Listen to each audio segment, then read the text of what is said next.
How are you guys? So today I'll go with match review.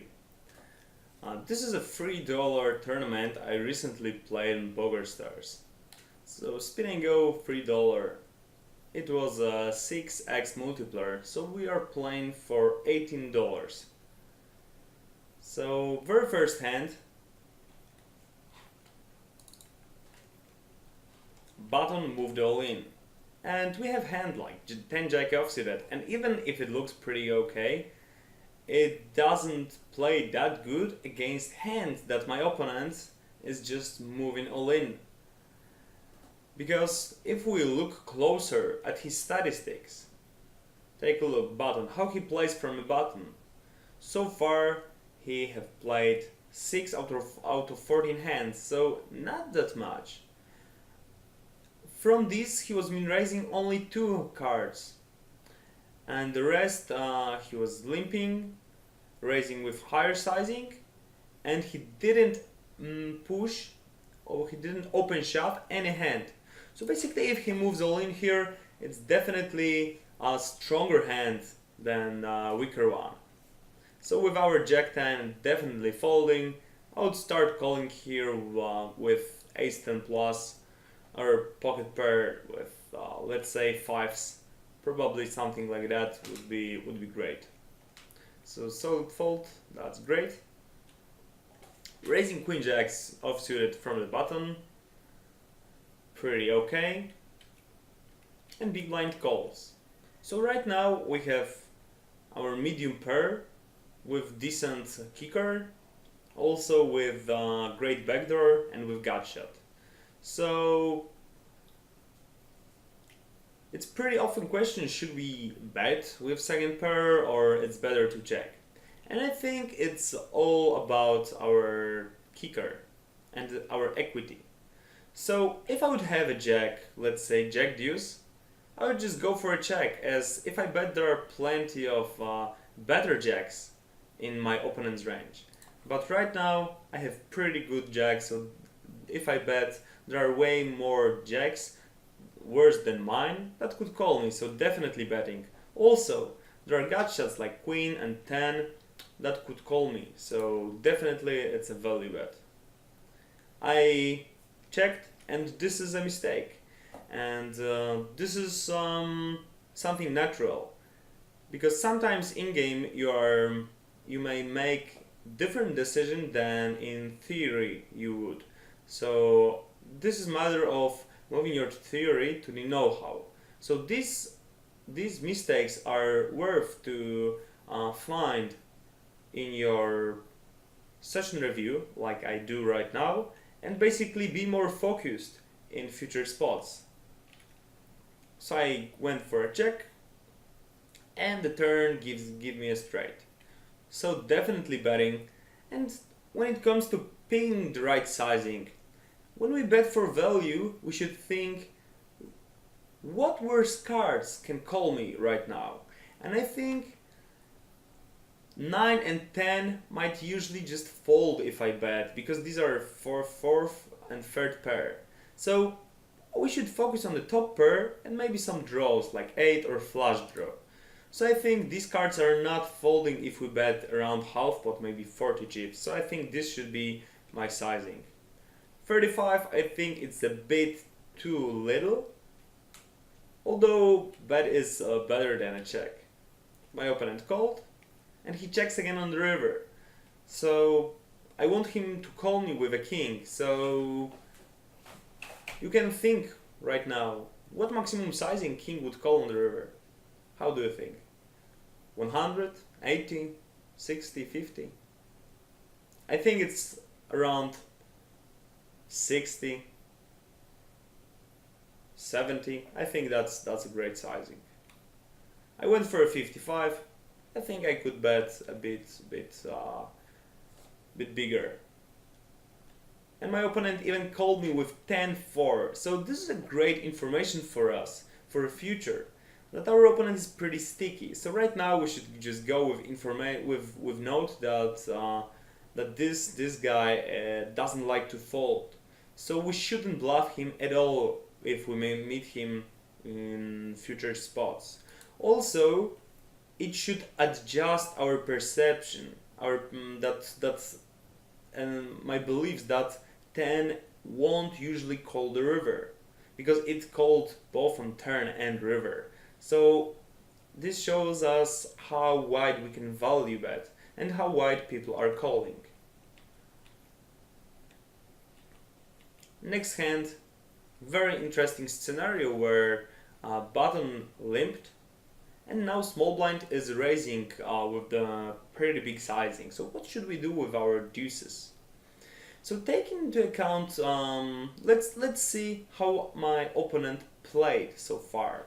So as we noted previously, this opponent isn't too aggressive pre-flop. He's not raising much, he's not playing too many cards.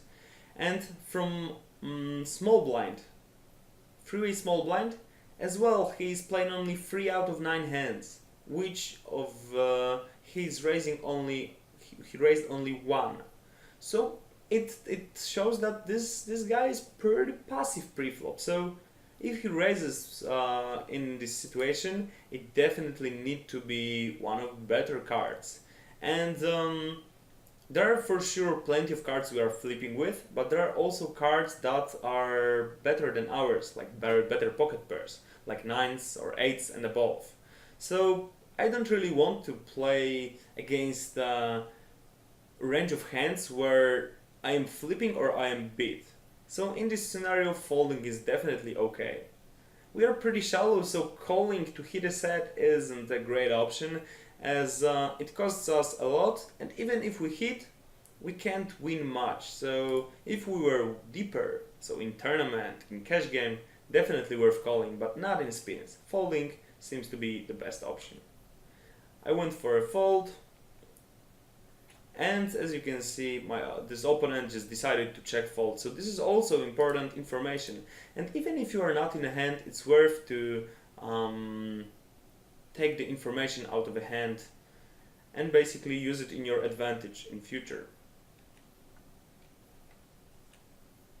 Raising pocket sixes and playing multi-way.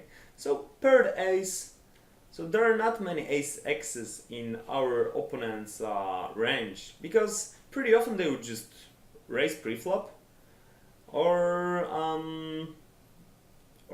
they just might from time to time dunk bet them on the flop. But still, they have so many cards that we shouldn't be afraid they have ace at all. So c-bet is definitely the best option because we don't want them to see turn for free. Betting between half pot and 50 chips, I think that's great. 45, I don't think it's a mistake. So my opponent calls. He calls on the flop and he checks. So if he calls on the flop, I am sure that he might have some ace x's, some flush draws, so this turn isn't too good for us. If he has ace, neither. And also he might have plenty cards like king queen, king jack, king 10, some cards like queen jack, queen 10, jack 10 with some backdoor flush draws, so with one spade. So this turn is actually very bad for us. So I don't mind just giving up and basically going to the showdown with sixes, hoping that he has a free and we can just win the pot on the showdown.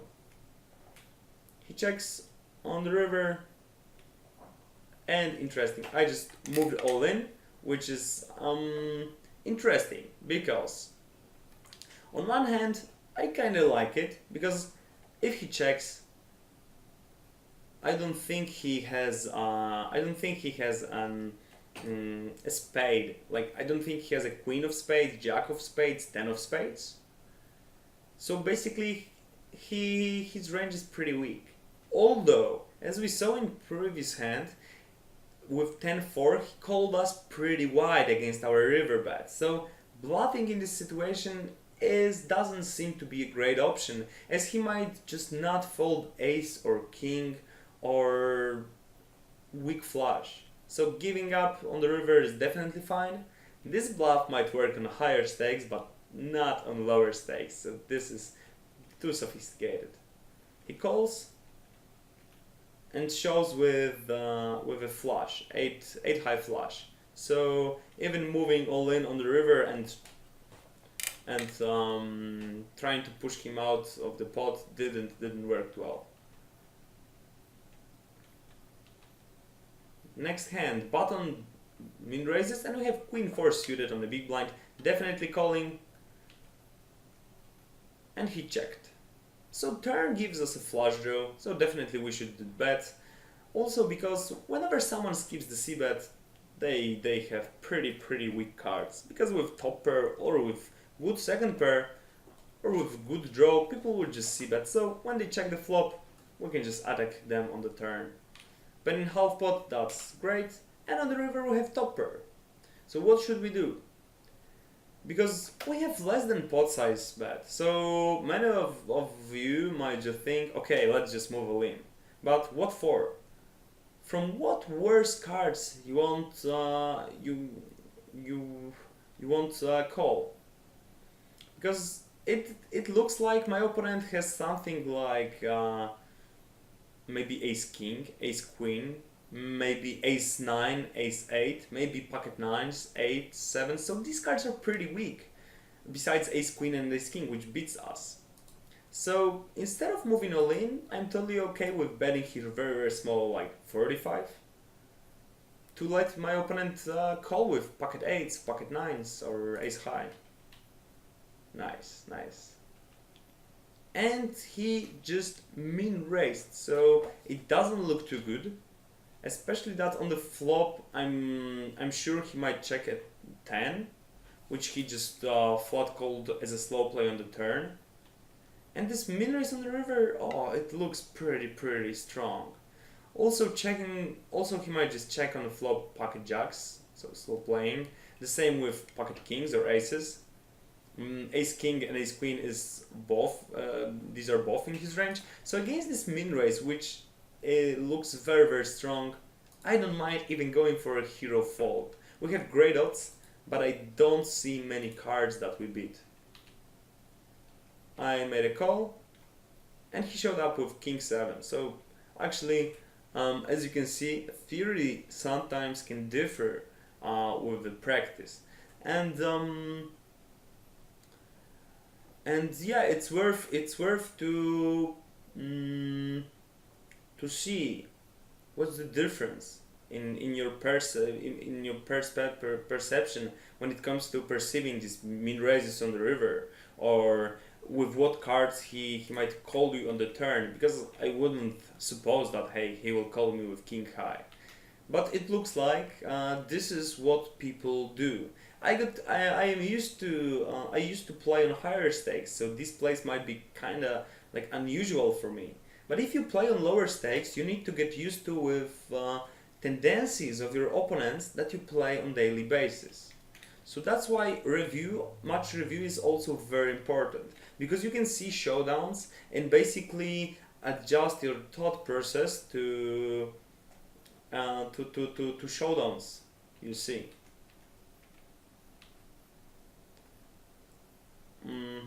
So we are on 11 big blinds effective, 8-9 suited. I don't mind min raising, I don't mind moving all in. I think both are fine. I decided to move all in and he folded. 8-5 just to fold. 7-9, min raising or limping, both are fine.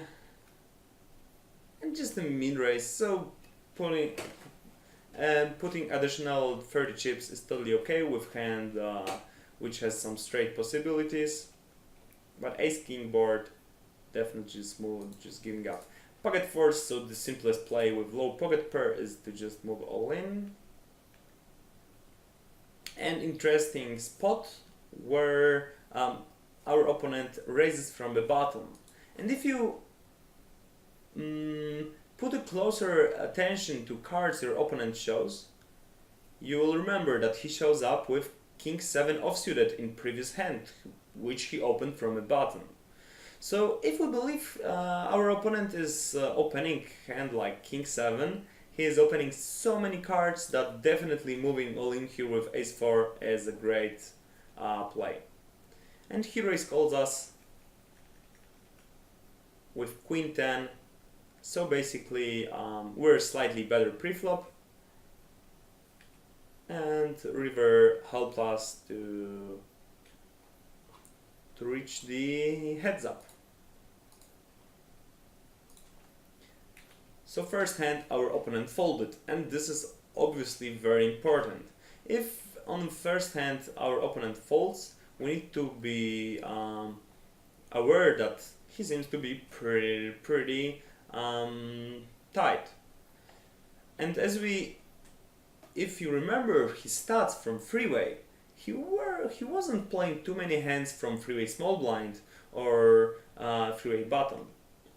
So this is very similar tendency. Limping deuce free offsuited, not folding even this hand because he wasn't too aggressive. Simple limp c-bet, he calls, and on the turn we got a gut shot. Although there's no point in betting because there are plenty of nines on 10 or 10s which are definitely calling, and as we saw twice, this guy is pretty sticky and he doesn't like to fold. So probably we won't even push him out of the 5. So just checking. And very interesting, we hit straight on the river and he bets. And given the fact he was so sticky, I don't mind just moving all in here and exploiting sticky tendency of this opponent. Yep, that's what I did. Unfortunately, he folded. Moving all in here is a great option. I think it's way better than raising, let's say, to 250 or 300, because we have deuce free. And when we have deuce free, it means our opponent doesn't have deuce free. So way more often he has something from this board. And way more often it will be 2 pairs, for example, or a top pair. He folded second time from small blind. So if in next hand he will open from small blind, we should play way tighter on the big blind. Not folding 6-4, even if it's such a low card. And now he bets by himself. And as we have gut shot and overcard to potential second or third pair, definitely calling. Also we are in position, so that's cool. So he checks on the turn, and as the turn brings over an overcard, we can try to bluff this guy. Also, this might be pretty problematic because, as we know, this guy is pretty sticky. So I don't mind just checking here, because if we bet, probably we won't fold the 5 or deuce. We won't fold him from 5 or deuce. So this is very problematic, because if we don't have fold equity on the turn, he's not folding, we usually need to follow up on the river and put a bigger pressure on the river. So I wouldn't bet this turn without plan of betting the river once again. And if not, checking the turn is okay, and maybe very small bet on the river to basically fold him from some random air cards like Queen 7, King 6 or whatever he decided to bet. I decided to bet 90, he calls, the river's a queen, and here I should always move all in if I decided to bet the turn. But given the fact this opponent is so sticky, I prefer option of checking the turn and betting the river with very small sizing. That's what I decided, and he folded. So this bluff worked, although I am not a big fan of it. So this is also great advantage of match review, because after a session you can also review how was your concentration, how was your thought process, and then think what have you done this day that's guided you to making so many mistakes or differences between your theory and your practice.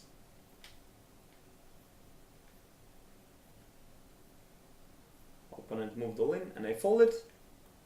And here I open folded 5-3, although I don't mind calling, as he wasn't isolating, he he placed pretty tight from small blind, but we are below 10 big blinds, and my opponent lost a pot in previous hand, so he might be mad at me, so folding isn't a mistake. He min raises, and here we are only on 9 big blinds. He was folding, so folding 9-6 here is definitely fine, and I think this is a mistake. The calling 9-6 offsuited against such a tight range is definitely a mistake.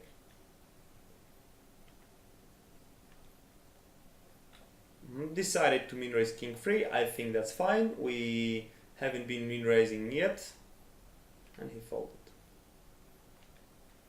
Isolating with very small sizing pocket tens. I want him to call with weak cards.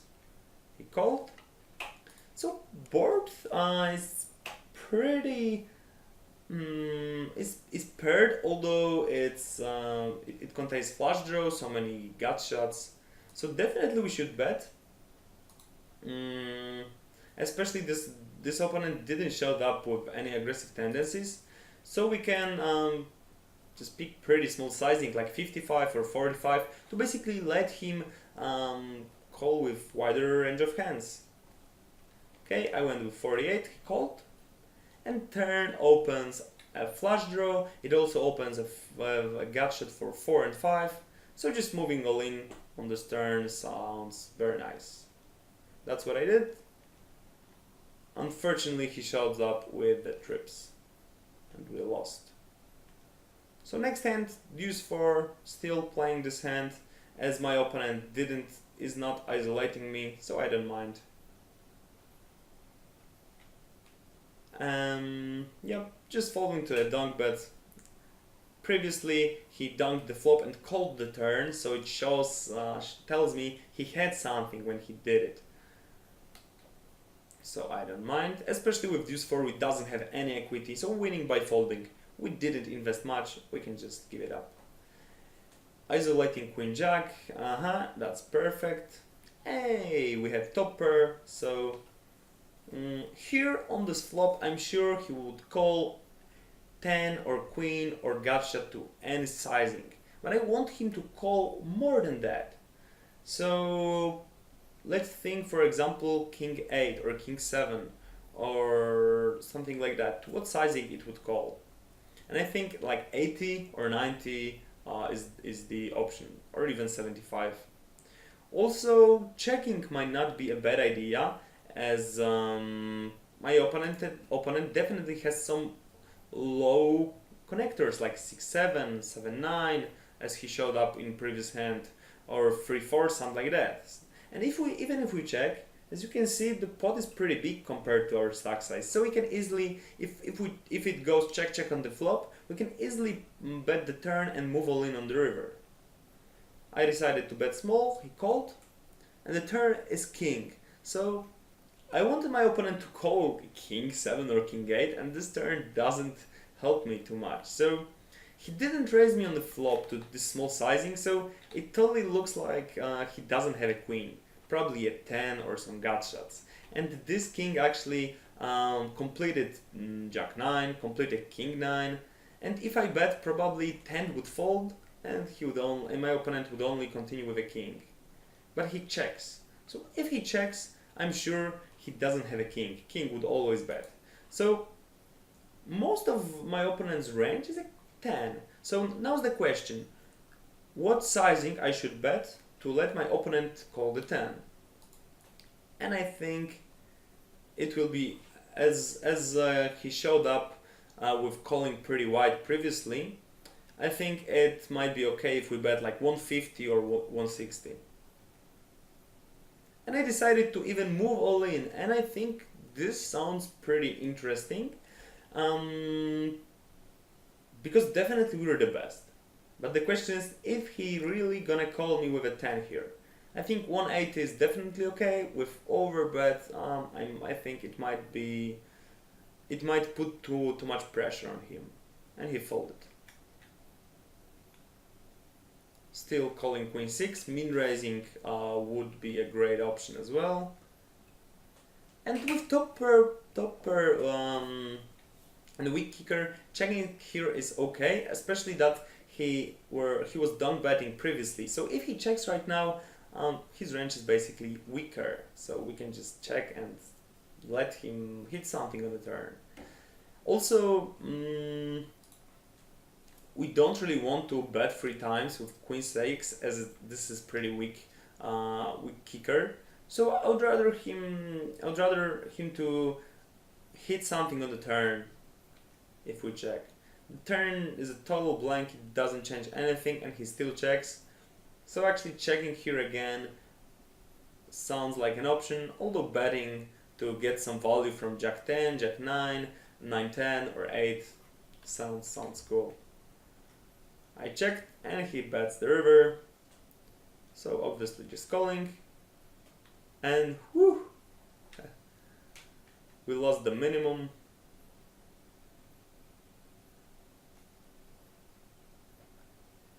So we're on 12 big blinds. So with king 6 offsuited, there are 2 options. We could just open shove pre-flop, as there are 90 chips already, so this is a big part of our chips, of our stack size, and also players are calling with many suited connectors, queen jacks, jack 10s, 9 10s, and basically with our king 6 we are ahead.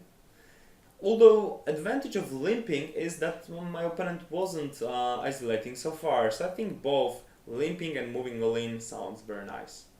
I decided to move all in and he called me with 9-7. So wow, he was playing pretty solid and now he called with 9-7. So this is the example of advantage why moving all in with king X's around 10 big blind is the best. So as you saw, I was playing pretty solid, and this is usually enough to wait for your opponent to make a mistake, to be unsolid, to basically call you with 9-7. And yep, this is how it ended. Yep, this is how it ended. Yay, and we won the spin. Thank you very much, guys. I hope you like it, and see you at 100 USD spin and go.